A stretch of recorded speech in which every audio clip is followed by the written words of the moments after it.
Welcome to NANP's monthly educational webinar series. I am your host, Andrea Granson, Education Specialist for the NANP. Today's topic is unlocking the hidden potential of enzymes, exploring advanced applications beyond digestive support with Dr. Bastidas. These webinars are recorded and can be viewed at any time by logging into the NANP members area, where you can earn 1 continuing education credit. Okay, so let's get started.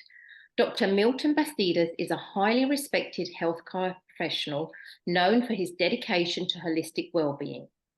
Born in Colombia and a graduate of Texas Chiropractic College, he brings extensive expertise to the field of healthcare.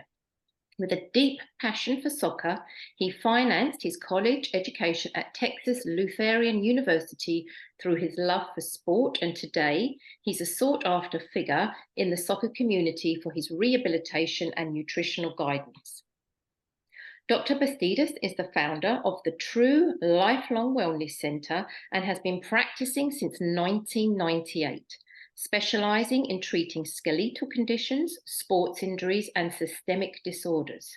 He holds additional certifications in functional medicine, demonstrating his commitment to a comprehensive approach to health.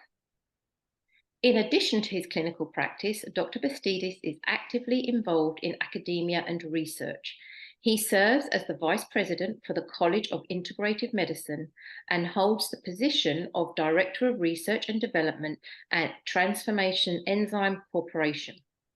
His groundbreaking research has co-directed 2 clinical studies showcasing the positive impact of enzyme supplementation on systemic inflammation, gastrointestinal health, and even glyphosate detoxification.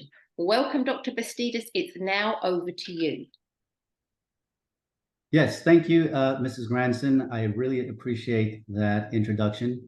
And thank you to all the audience that is coming to view this presentation. I hope you come out of this learning something. Tell you a little bit more about myself. I have been Director of Research and Development at Transformation Enzyme Corporation. A little over 10 years now. I've been diving in deep into enzyme therapy, enzyme science. This is something that has been going on for over 100 years. Enzymes are nothing new to the medical field. Enzymes have been used and they have been applied. There's not a ton of research, but there is quite a good amount of research. Half of it is found in scientific literature on studies that have been performed on animals, and the other half is empirical data that has been collected by many practitioners. Enzyme therapy, as I understood back when I was in the beginning of my doctorate, I thought it was more for digestion and pancreatic insufficiency.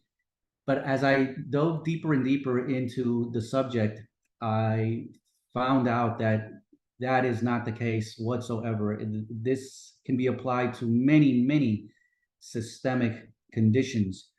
You can part by the fact that every condition that comes into our office, no matter what specialty we practice in our career in the health professions, you could be cardiologist, you could be rheumatologist, you can be oncologist, you could be a chiropractor, a naturopath, a massage therapist. No matter the discipline, everything that comes through our door has one common denominator, and that is inflammation.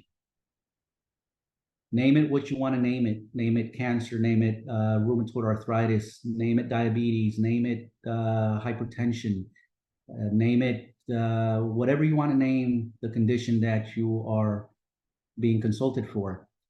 The common denominator, the underlying pathological mechanism, is inflammation. The beautiful thing about enzymes is that it has a very good profile in the property of anti-inflammation. And something that's great about enzymes is that it does not shut off the immune system, such as the way steroids shut off the immune system. Enzymes help modulate the immune system. The immune system uses these systemic proteolytic enzymes in order to help combat inflammation. This quenches the inflammatory response. So right off the bat, these proteolytic systemic enzymes can be used for any condition that walks through our door, because remember, it has a very good anti-inflammatory profile. It does not shut off the immune system. And inflammation is the common denominator that in anything that walks through our door, no matter what specialty you are in. So let's go ahead and take a look at what we will be looking at today. So our learning objectives are going to be, what are enzymes and why are they necessary? They play a vital role in health and well-being, cellular health, and its importance to preventing disease.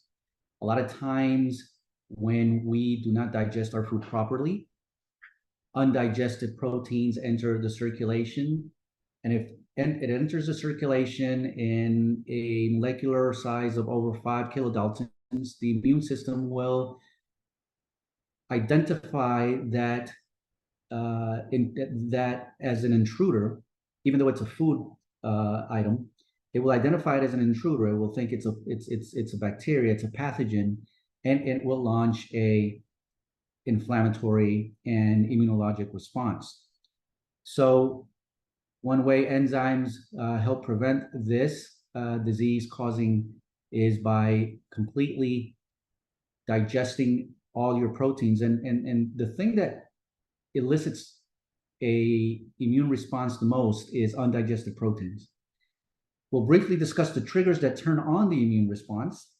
We'll discuss the cellular mechanism of inflammation through the NF-kappa beta, which ultimately leads to a change of cell function. Anytime you have a noxious stimuli on a cell receptor, it is going to turn on the NF-kappa beta protein, which will initiate that inflammatory cascade.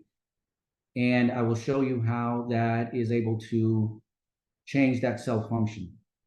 We're going to learn how enzymes play a role in supporting the immune system.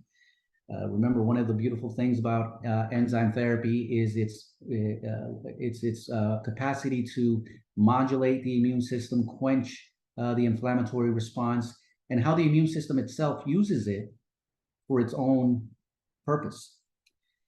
I'm going to show a foundational approach to wellness through enzyme therapy and some general applications of enzyme supplementation. So let's go ahead and get started here. So, like I said, enzyme therapy plays a vital role in nutrient acquisition and delivery of nutrients to the cell. Yes, we all make enzymes, but over time, your body's ability to produce enzymes declines. You actually start to lose about 10% of your enzyme production every decade once you pass age 30. That's the reason why you were able to eat whatever you wanted when you were a teenager, versus now that we're in our 30s, 40s, and 50s. It takes us a lot more time to digest that food, and a lot of times that food, you feel like it's just stuck there in the stomach. Well, that's because our enzyme capacity has dwindled over the decades. You have 30 trillion cells in your body, and it requires approximately 20,000 enzymes to keep just one cell alive and well. So you can imagine the importance of these enzymes for our cells. As you can see, enzymes make life possible. They are needed for every chemical reaction that occurs in our body. Without them, no activity would take place. Vitamins, minerals, hormones, etc. cannot work without enzymes. Enzymes are the labor force that builds your body, just like construction workers are the labor force that builds your house. You may have all of the necessary building materials and lumber, but to build a house, you need workers, which represent the vital life elements.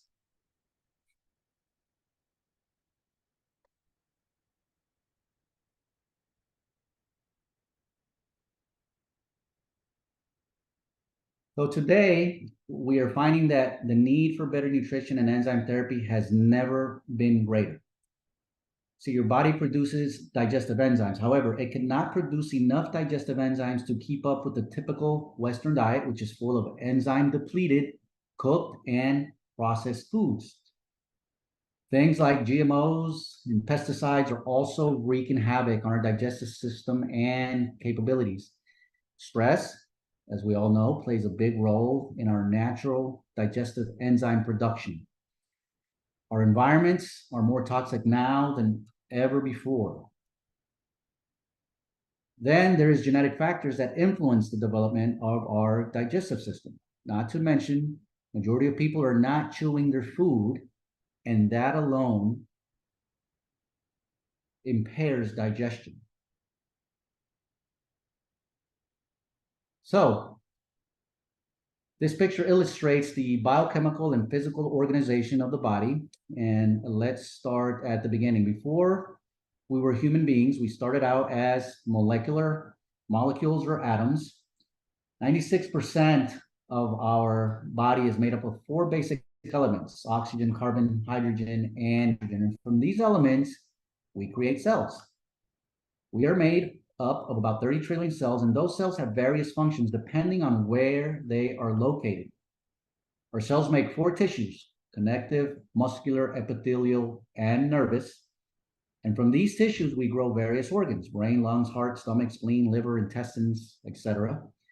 And those organs combine and form, from there, we create systems. This is the basic organization of our body. These are the 11 systems that we must always feed.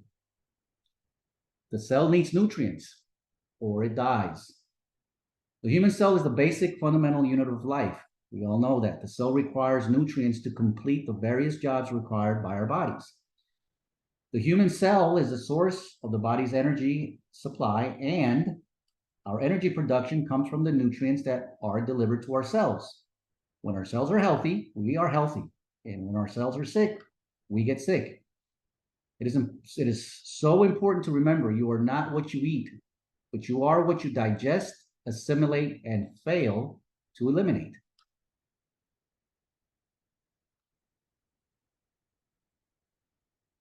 So feeding the 11 systems of the body the nutrition they need to thrive is step 1 in any healing journey.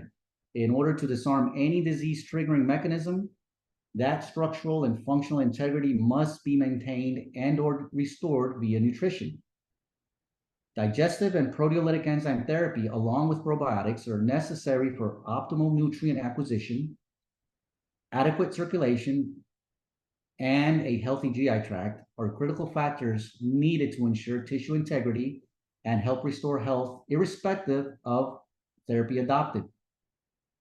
Digestive formulas will provide you with nutrient bioavailability and cellular health and vitality while supporting the immune system and helping to reduce oxidative stress and also help with the reduction of food intolerances. Proteolytic formulas keep the circulation going for nutrient delivery and also help with the formation of red blood cells, white blood cells, reduce inflammation, and removal of toxins.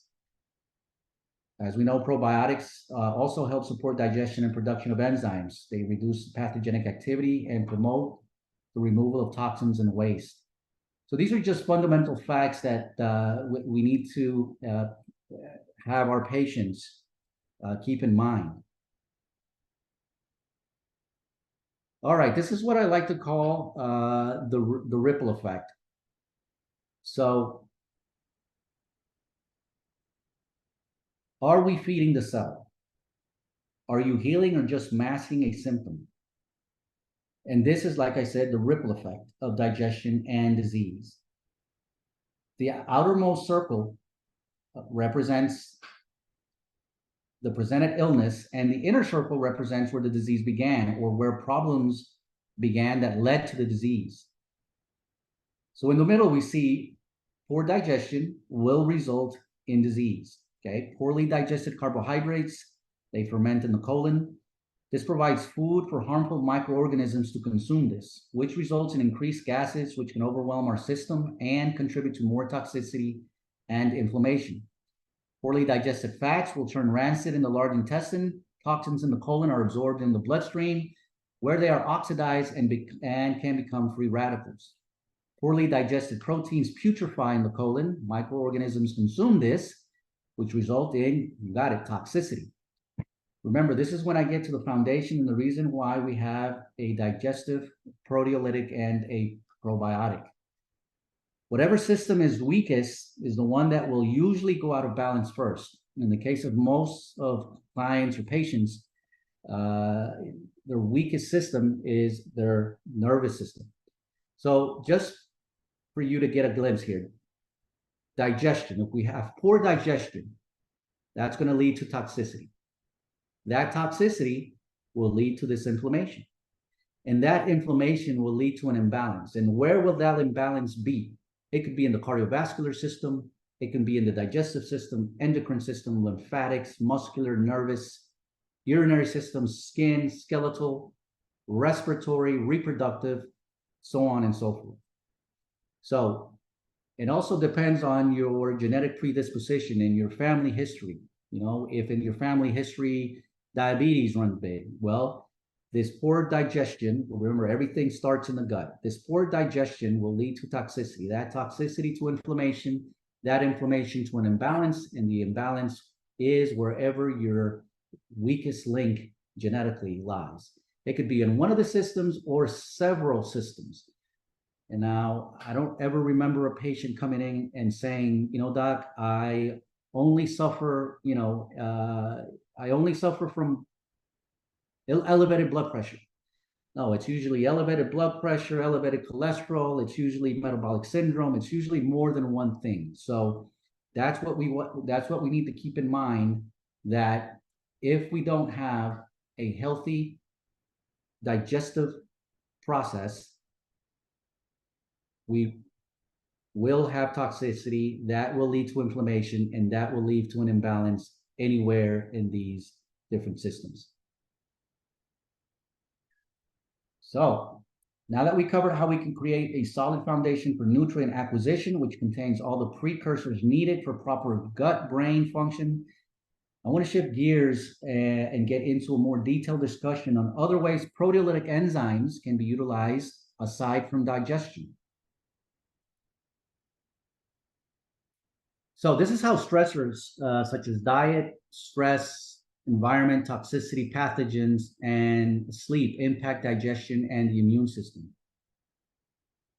As you can see here, whenever any one of these triggers gets going, and the stressor can be, remember, emotional, physical, chemical, pathogenic, that increases the hypothalamic pituitary adrenal axis to increase cortisol production. That increased cortisol production directly goes and decreases intestinal immunity by decreasing the secretion of secretory IgA, our first line defense in our gastrointestinal lining. And it also decreases our regenerative capacity. That in turn can lead to leaky gut, which increases inflammation.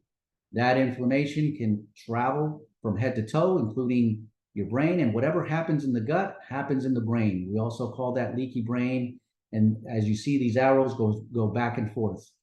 Leaky gut, inflammation, inflammation, leaky brain, inflammation, inflammation, more leaky gut. So that's how that trigger gets started. And what I want to show you here is the NF-kappa beta pathway that gets started after these triggers go. So what we see here is a cell, and we have a receptor here. Now, usually that receptor is there for a signal, okay? But if a signal is a noxious signal, if it's a lipopolysaccharide that's in the system, if it's a pathogen, anything that your body identifies as an intruder, that signal will activate this receptor. And this receptor will then activate an inhibitory kappa kinase. This is the NF-kappa beta protein right here that you see here. And as you see up here, there's an inhibitory protein that keeps this NF-kappa beta molecule silenced. Now, when we get that noxious signal coming into the cell, could be lipopolysaccharides, any pathogenic microorganism to turn on this cell's defense mechanism, there is an inhibitory kappa kinase which comes and phosphorylates this inhibitory protein, as you can see here, phosphorylates that inhibitory protein. It takes it off, and when this inhibitory protein is taken off of the NF-kappa beta, the NF-kappa beta is now turned on, and that NF-kappa beta comes into the nucleus. And with some co-activators and RNA polymerases, another enzyme, this NF-kappa beta goes into the nuclear element, the response element, where DNA is made.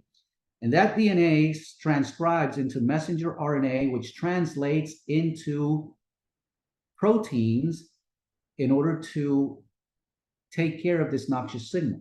Now, the proteins this cell makes are pro-inflammatory proteins, things such as interleukin-1 beta, interleukin-6, TNF-alpha, interleukin-12. The COX-2 enzyme gets upregulated to keep that inflammatory response going.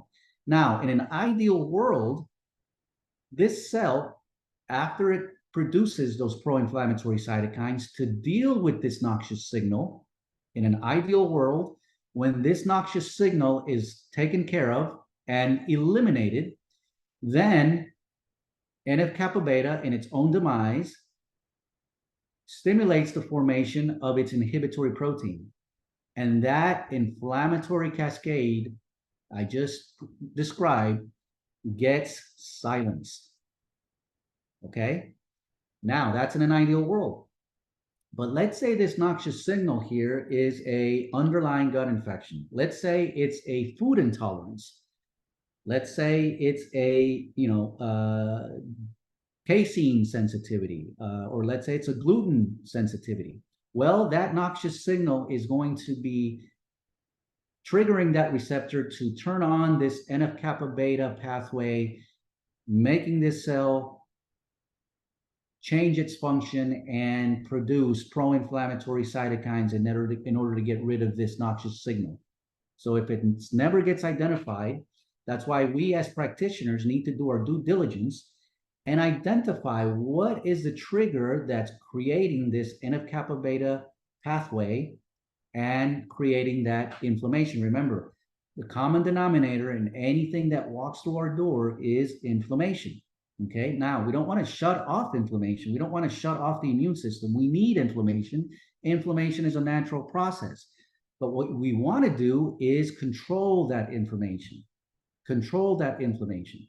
And we need to do our due diligence to identify the trigger, okay, that noxious signal, and get rid of it so that this cell can go back to doing what it used to do. Okay? All right. So now that we have briefly discussed the role of enzymes and the triggers, the immune response, and the inflammatory process, let's look at how enzymes can support the immune system in order to give us health benefits. And this is where the real magic begins. Now, let me just tell you this. If I was stranded in an island and I was only able to use one supplement, I was only able to choose one supplement to use, I would definitely use enzymes. Okay, I wouldn't choose vitamins, minerals. I would definitely only choose enzymes. Why? Because enzymes gives you everything that you need. Enzymes, digestive enzymes in particular, are able to digest completely carbohydrates, proteins, and lipids, which is what your cell needs to thrive.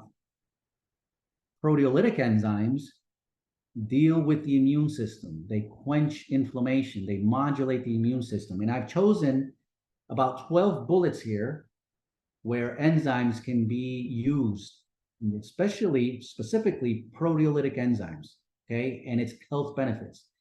Now, you tell me after we go through all these bullets if this cannot be used in your practice. I am 100% sure that anybody listening to this, no matter the discipline, no matter your specialty, these bullets right here are examples of how you can use proteolytic enzymes in your practice. Okay, systemic enzyme therapy has been shown to overcome the cytokine storm or immunosuppression seen in infections and to salvage the host's immune system. I can definitely use that for my patients. Enzymes cleave antigenic surface proteins of organisms and digest their outer coat. Thus, they defunct pathogens. And remember, pathogens, they have in their exoskeleton, they have proteins, they have lipids, they have sugars that coat their outer lining. So when you throw in enzymes, you're going to hydrolyze all those things. Those are substrates for enzymes. Remember, carbohydrates, lipids, proteins, those are substrates for enzymes. They reduce number and activity of receptors for pathogen on host cells. Thus, pathogen attachment is hampered and infectivity decreases. Anytime a pathogen comes in to your system, it needs to attach. If a pathogen comes in and it doesn't attach, it is taken away with the circulation, with the lymph, and it will not do harm. Viruses, for example. Viruses need a receptor for them to attach to and in order for them to enter the cell. If those receptors are clipped and diminished, and a virus can't find a receptor to attach to, then the infectivity is hampered. Enzymes detoxify blood and remove viruses from circulation. That's huge. They act as a biological vacuum cleaner, eliminating impurities, foreign proteins, immune complexes, and harmful microorganisms from the bloodstream and tissues. Enzymes aid in destruction of cancer cells. Enzymes cause enhancement of immune cells to kill bacteria, viruses, molds, and fungi. Enzymes break down immune complexes which block the immune cells. They accelerate the volume and fluidity of blood flow. Enzymes such as bromelain modulate arachidonic pathway. Enzymes activate alpha-2 macroglobulin, also known as a cytokine catcher, which usually exists in blood in an inactive form. I'm going to get into these bullets a little bit deeper so you can understand what it is they are talking about. Enzymes also break down and remove necrotic debris in wounds. Enzymes reduce acute phase reactants like C-reactive protein and fibrinogen. All right, let's go to the first bullet. Systemic enzyme therapy has been shown to overcome the cytokine storm. We've heard that cytokine storm term in the past few years when COVID hit the stage. As a matter of fact, that cytokine storm is what overtakes the immune system and starts wreaking havoc to where a patient can no longer sustain that bombardment of pro-inflammatory cytokines. This is done in multiple ways. Enzymes through the ability to reduce pathogenic load in the system. Remember, viruses, bacteria, pathogenic microorganisms are enveloped, or their exoskeleton is formed by an extracellular matrix composed of lipids, proteins, and sugars. Enzymes are able to hydrolyze all that. So the pathogenic load in the system is reduced. That's one way. The other way is through their immune modulating capability. The immune system actually recognizes these proteolytic enzymes when they enter into the circulation. They engulf the proteolytic enzyme and they carry it to the site of inflammation and toxicity. Through a leukocytic burst, the enzyme is thrown out and the enzyme starts hydrolyzing pro-inflammatory cytokines and the pathogenic load or the oxidative stress that is in that tissue. They also work through their ability to quench inflammation. Remember, they reduce, and I'm going to show you later on a Baylor study that was performed, they reduce pro-inflammatory cytokines such as interleukin-1 beta, interleukin-6, interleukin-12, TNF-alpha. They also help through their ability to reduce and increase pro-inflammatory cytokines. Now, they reduce pro-inflammatory cytokines in a chronic stage, but they increase pro-inflammatory cytokines in the beginning. Remember, inflammation is needed. Enzymes do not shut off the immune system. When there is an intruder, enzymes help promote natural killer cells, macrophage activity. They help promote pro-inflammatory cytokines so that that intruder can be dealt with. Now, after a while, after the intruder has been dealt with, the enzymes go and they start quenching that inflammation and bringing the system back into balance, into homeostasis. So they have a dual capability to reduce and increase pro-inflammatory cytokines at the moment that they're needed. They also help through their ability to help potentiate macrophage activity. As a matter of fact, proteolytic enzymes potentiate macrophage activity by 700%. That is a great adjunct in any immunologic challenge, as when we are sick through viruses or any microorganism.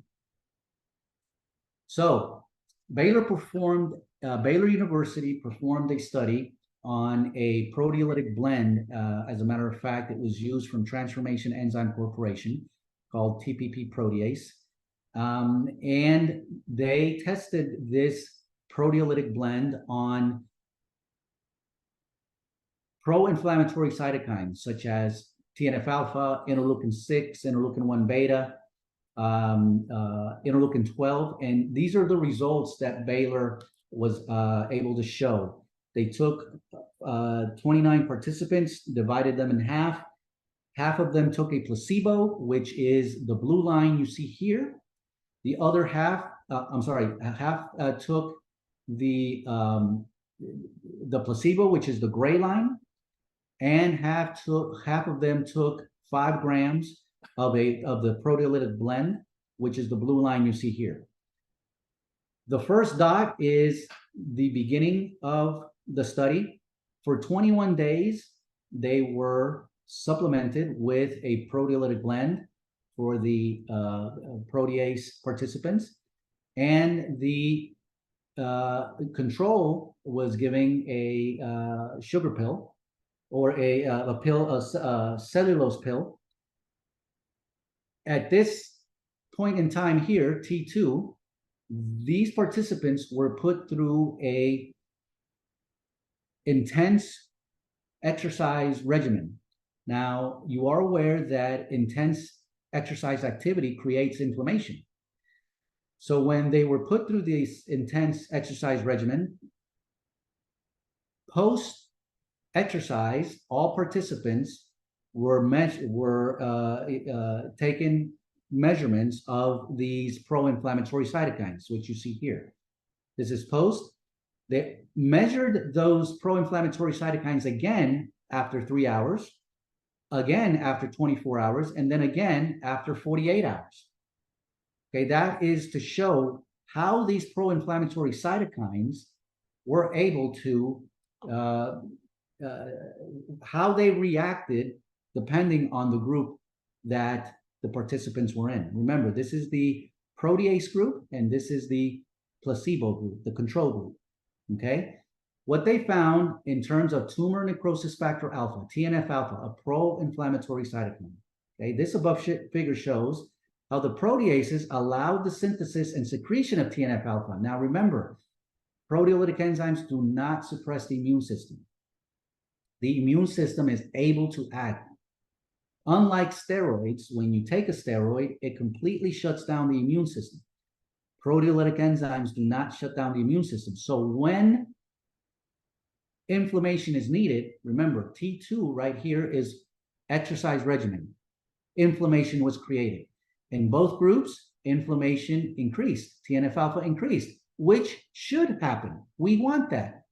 But look what happened 3 hours post, 24 hours post, and 48 hours post-exercise. The protease group diminished the inflammation, whereas the control group, after 24 hours, that TNF-alpha kept increasing, okay? So again, the protease allowed the synthesis and secretion of TNF-alpha, remember that's needed, to occur immediately post-exercise, followed by controlled and steady reduction after 3, 24, and 48 hours post. That was the measurement for TNF-alpha in this protease and the control group. Next, pro-inflammatory cytokine, interleukin-1 beta. Okay, this is the protease group, the blue.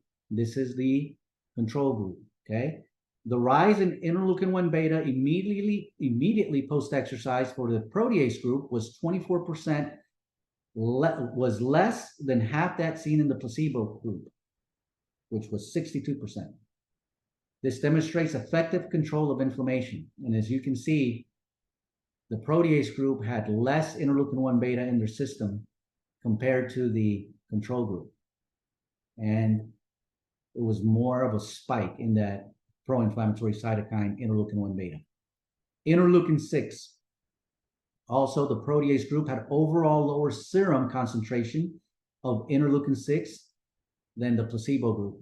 So you can see the protease group controlled interleukin-6 as we want.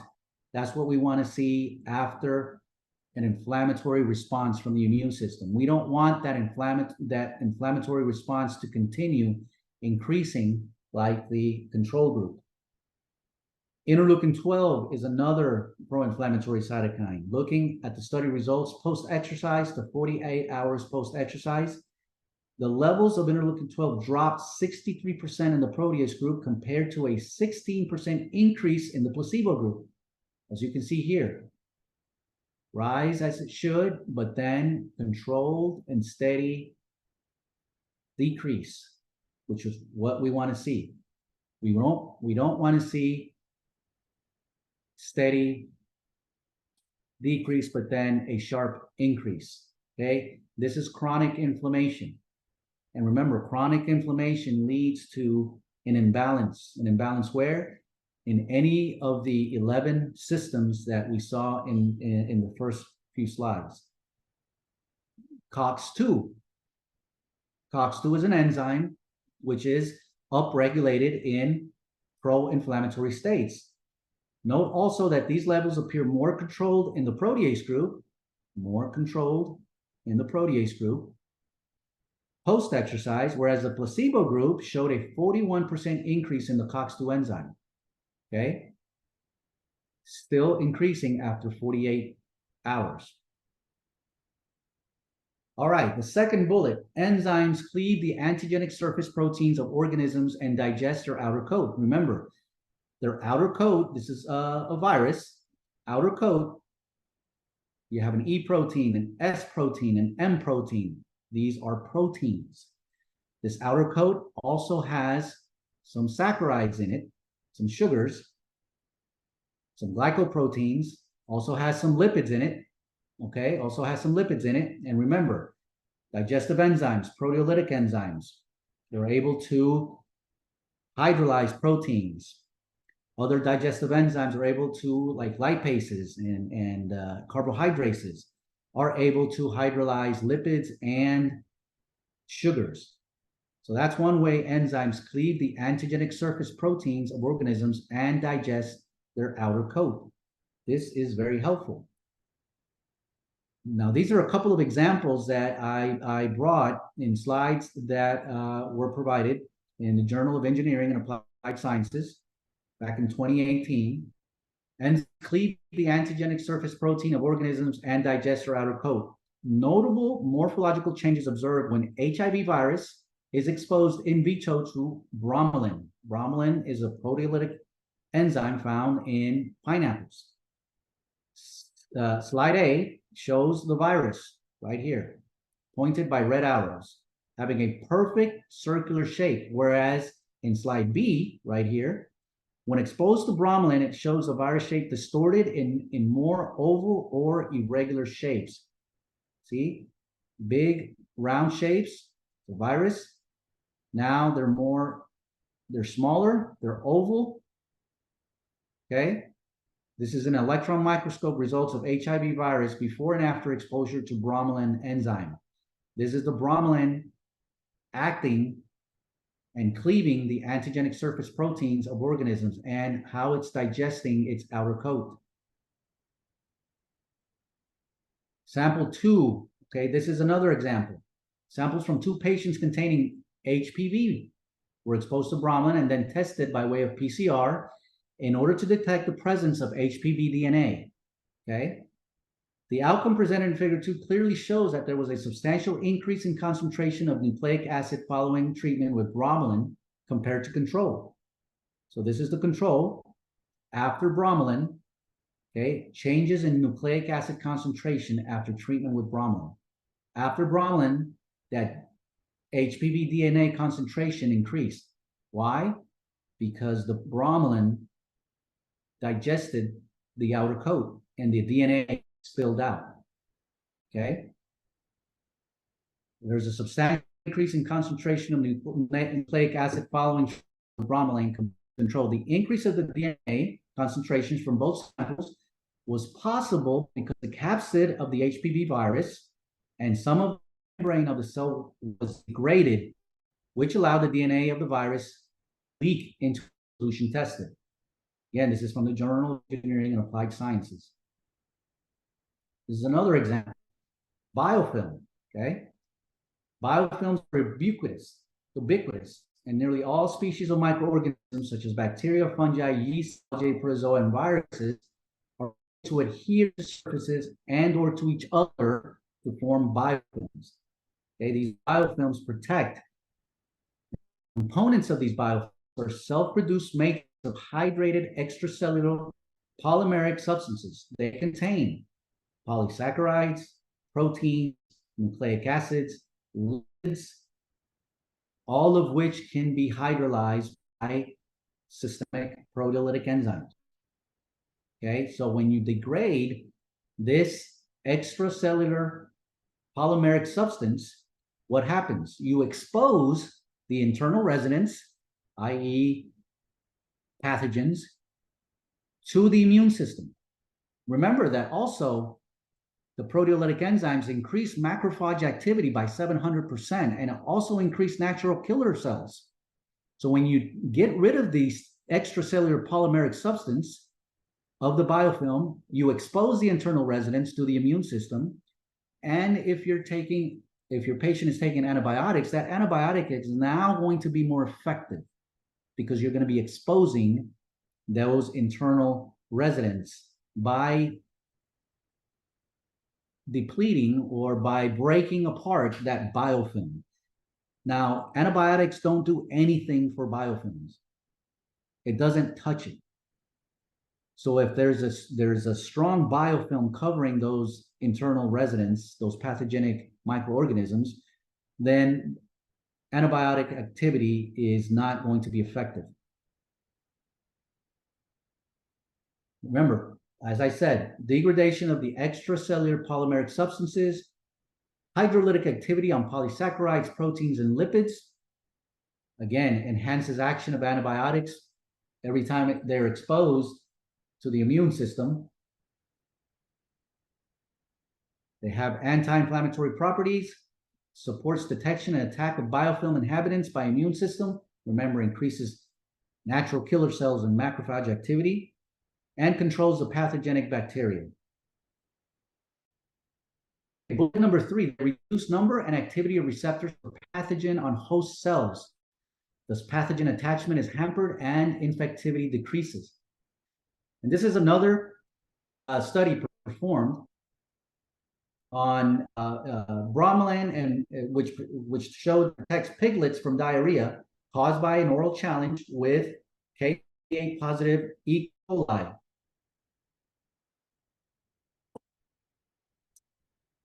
So what was, they had administration of bromelain.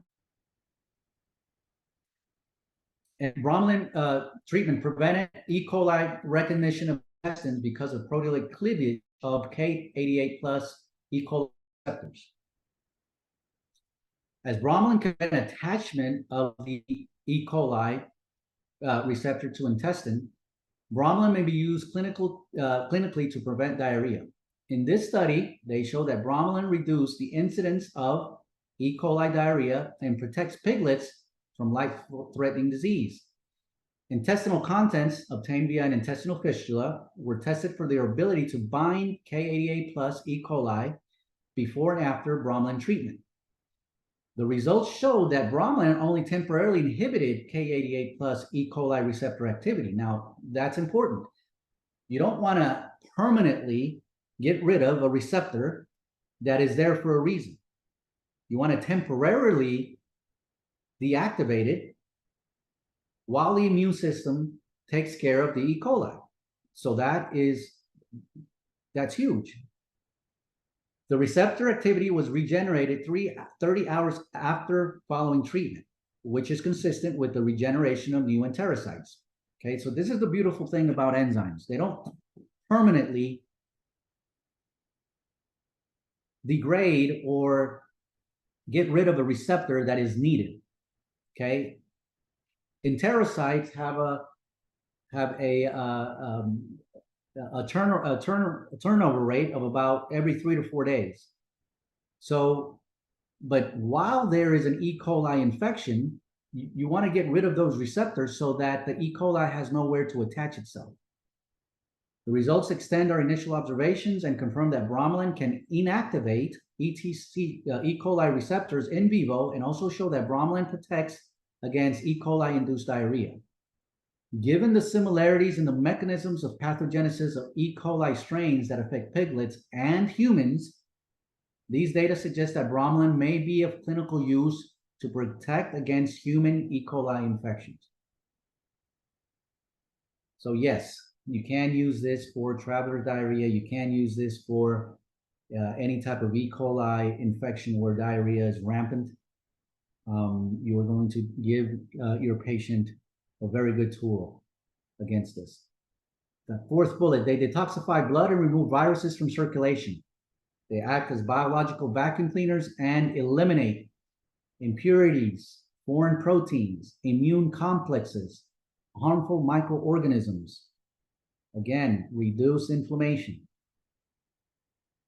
Enzymes aid in destruction of cancer cells, partly by inhibiting, remember the NF-kappa beta model that I went through in the beginning.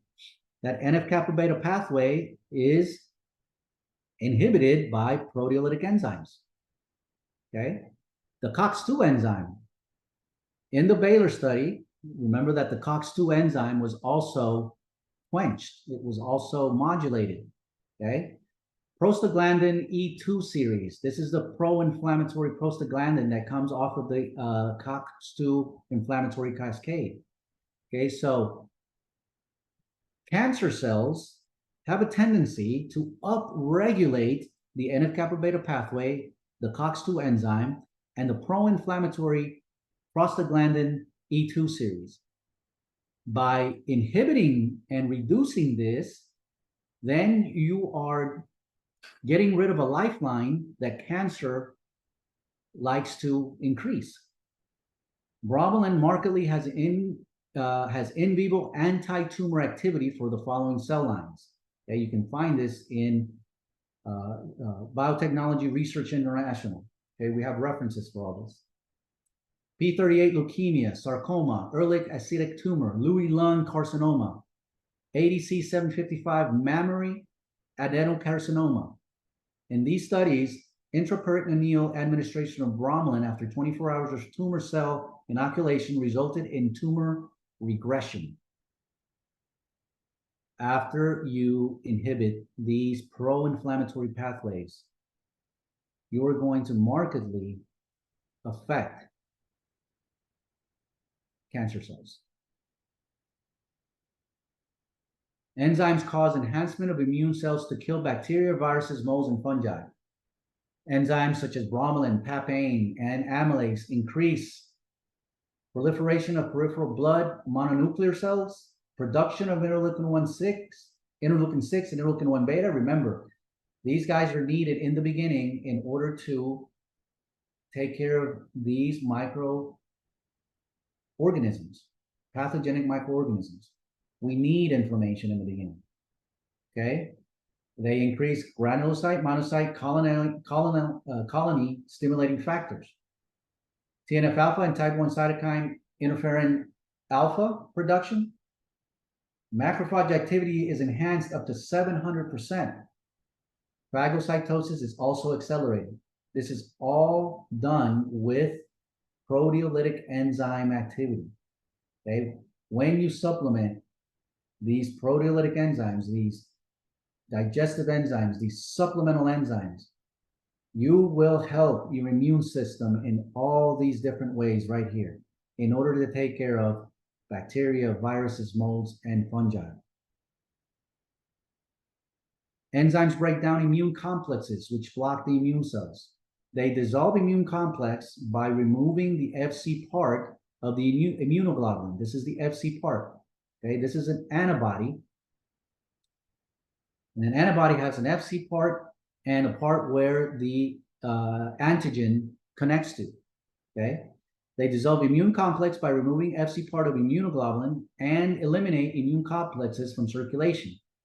In the early phase, there may be worsening of the situation due to release of immune complexes fixed to tissues into the blood. This is what we call a Herxheimer reaction. Okay, this is a die-off phase. Whenever you, through enzyme supplementation, break up this antigen-antibody complex, which, remember, these antigen-antibody complexes sometimes lodge themselves in tissue. They congest joints. That's where you get the muscle spasms, and that's where you get tight muscles. That's where you get achy joints.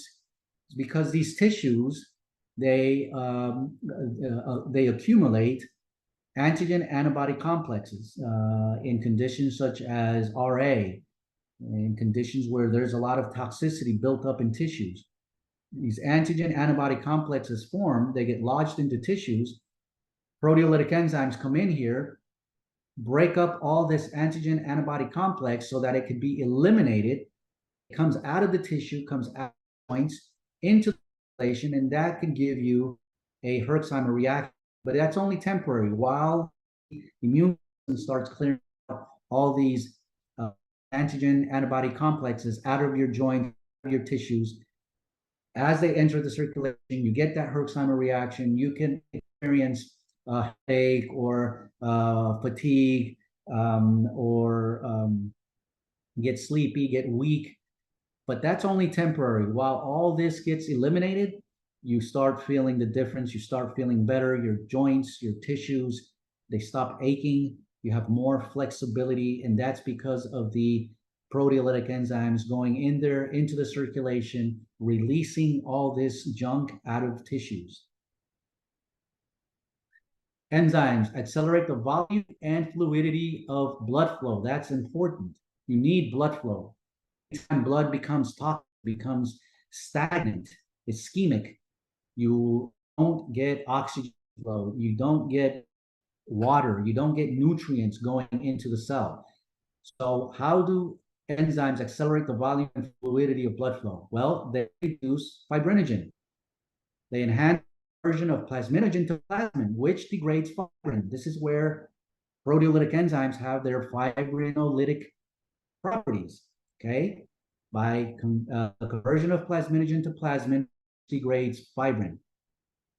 Enzymes also inhibit fibrin from forming protective matrix around injured area, as this matrix inhibits tissue drainage, promotes edema, and blocks circulation of blood flow.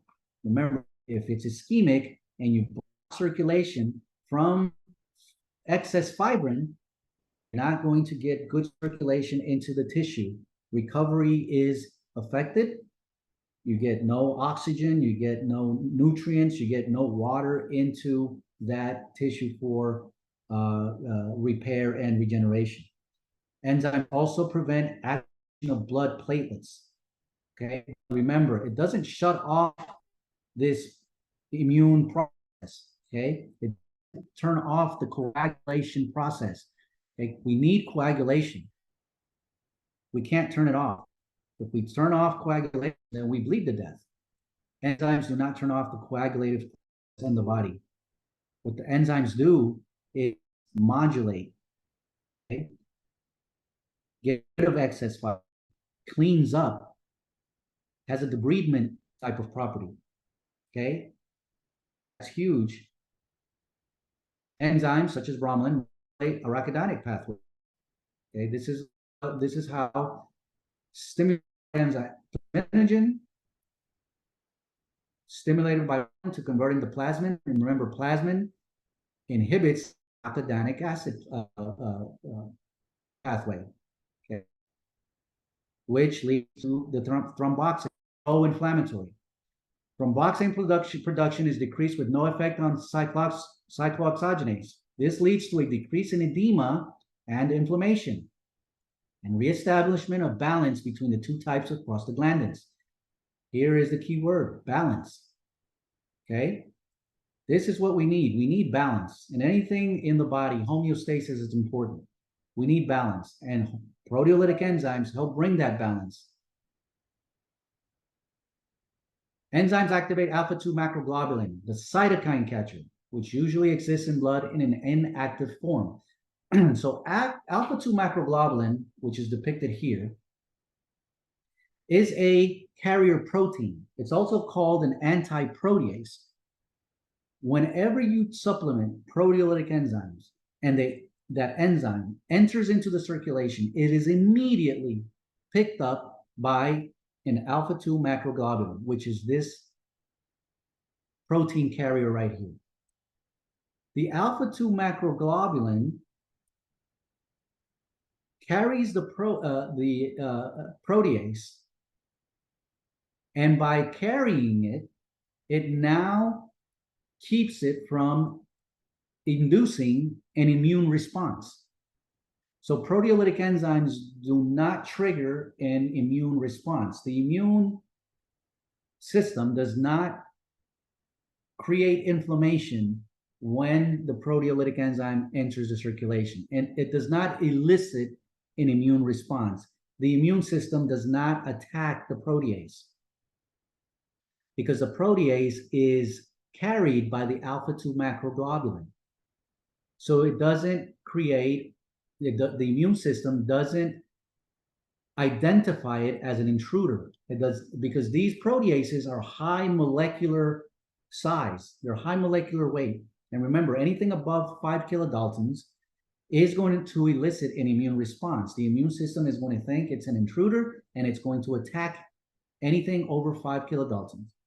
Proteolytic enzymes are high molecular weight. They're over 100,000 in molecular kilodaltons in molecular weight, but they are transported by the alpha-2 macroglobulin, so they do not elicit an immune response. The alpha-2 macroglobulin is known in this state without a protease in it. It's called a slow form, an inactive form. Once the protease comes into the circulation and enters the alpha-2 macroglobulin, that alpha-2 macroglobulin has a conformational change, as you can see here. It has a conformational change, and it's shifted from the inactive form to an active form. Okay, now it becomes active. And this alpha-2 macroglobulin has high affinity to also sequester other pro-inflammatory cytokines, such as interleukin-6, interleukin-1 beta, TNF-alpha, TGF-beta, transforming growth factor beta, which is heavily upregulated in certain types of cancer. So imagine that by you supplementing proteolytic enzymes, you're going to activate this alpha-2 macroglobulin to start catching cytokine catcher, start catching pro-inflammatory cytokines. Okay, that is going to help any condition that walks through your door, because remember, every condition has a common denominator, and that's inflammation. This in turn promotes faster clearance of cytokine, TNF-alpha. Thus, stimulus for expression of the adhesion molecule is reduced. This assists in minimizing the heightened inflammatory process. Inflammation controlled. Enzymes also break down and remove necrotic debris in wounds. There's a misconception. A lot of people think that if there is an ulcer and you take proteolytic enzymes, that enzyme is going to eat away at that ulcer and make it bigger. Wrong. That is not so. Why? Let's take papain as an example.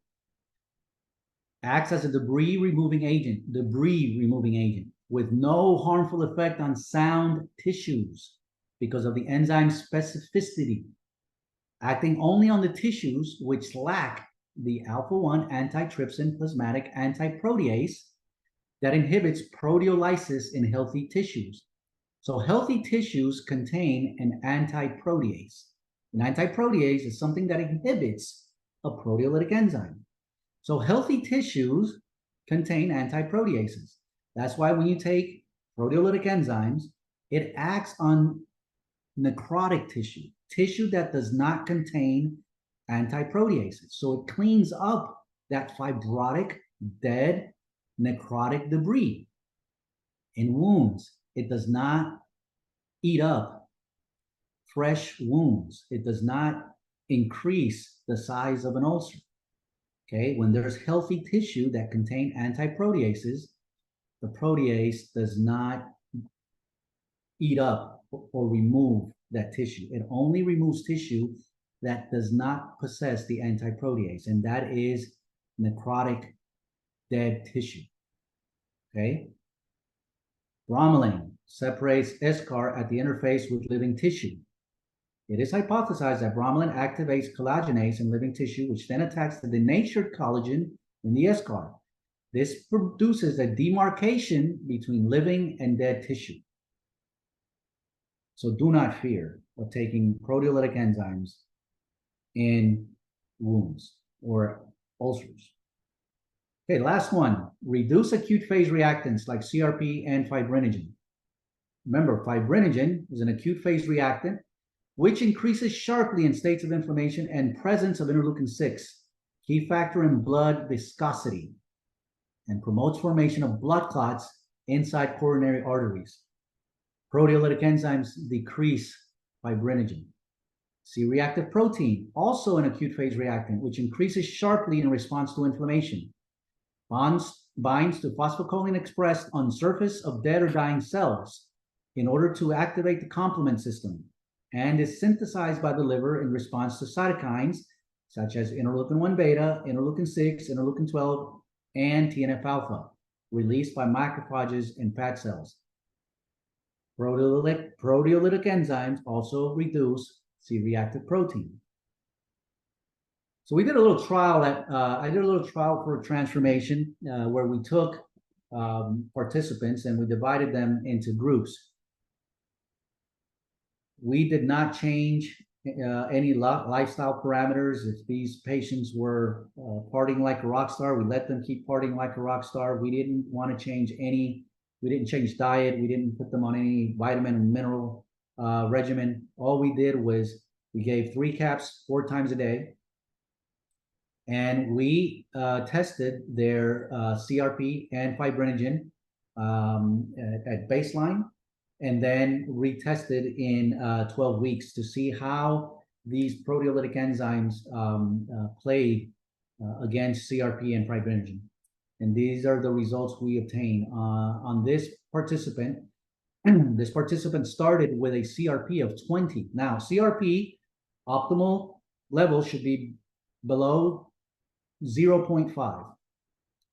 This patient had a CRP of 20.9 and a fibrinogen of 403. Fibrinogen optimal level should be between 250 and 350. And this patient was at 403. This was baseline. After 6 weeks, we measured CRP and fibrinogen again. And after 6 weeks of 3 caps 4 times a day, and this is about 5 grams of the proteolytic blend, that CRP went from 20 to 12.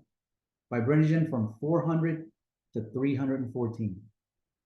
After 12 weeks, that CRP went from 12 to 7, and the fibrinogen from 314 to 311.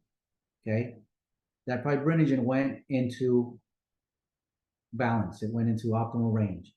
CRP was still high, okay, but we were able to bring it down from baseline 20 to after 12 weeks of 3 caps 4 times a day to 7.5. Another participant started with a CRP of 12. After 6 weeks, went down to 0.5.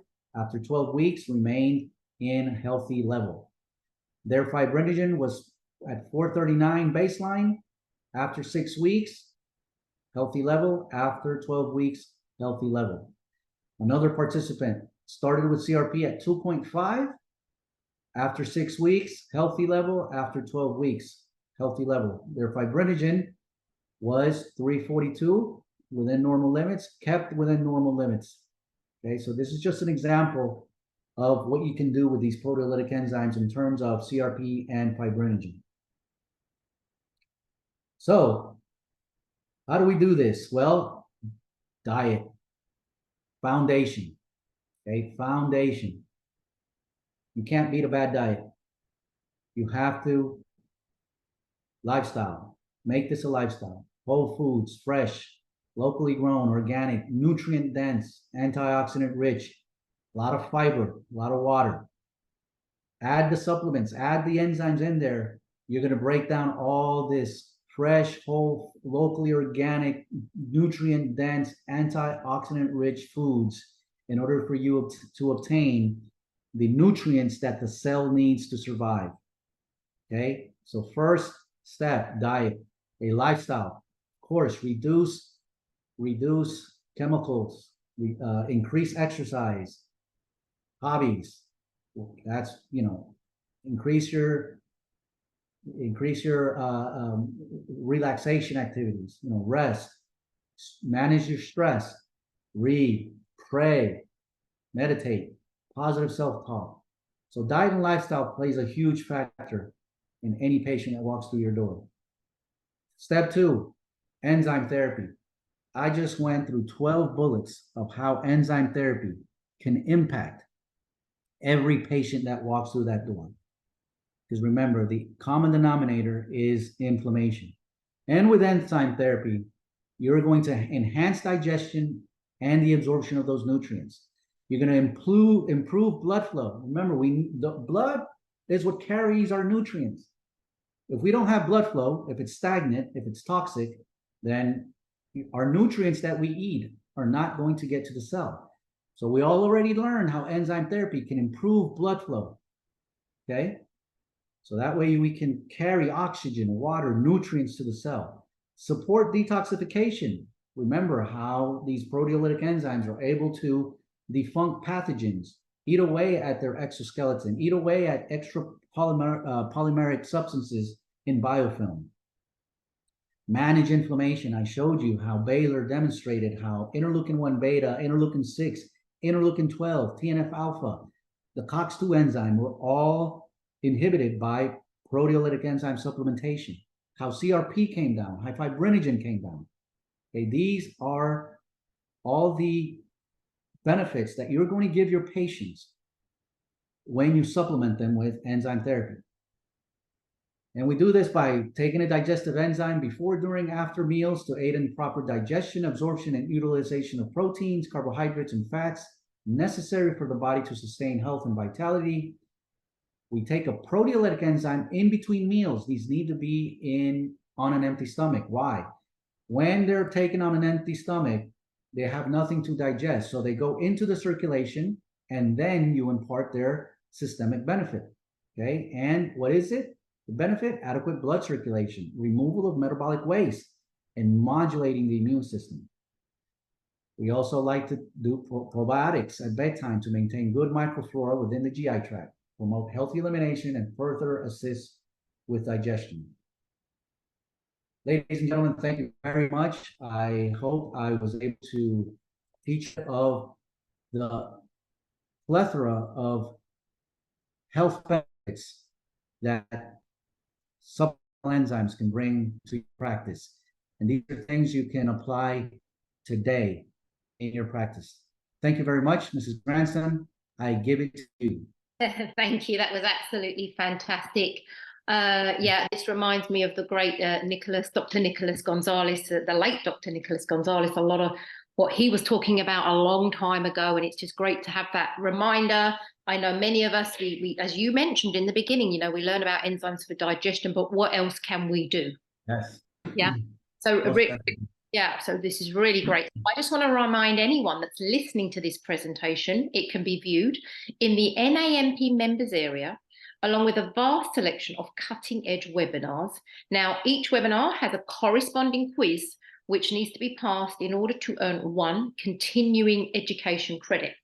So if you have an interesting topic that you would like to present, or if you know any speakers you would like us to host, then if so, please feel free to reach out to me, Andrea, at nanp.org. So this brings us to the end of our discussion. Thank you for listening. And Dr. Bastidas, thank you. That was fantastic. And we look forward to perhaps talking to you one day in the future. But bye for now.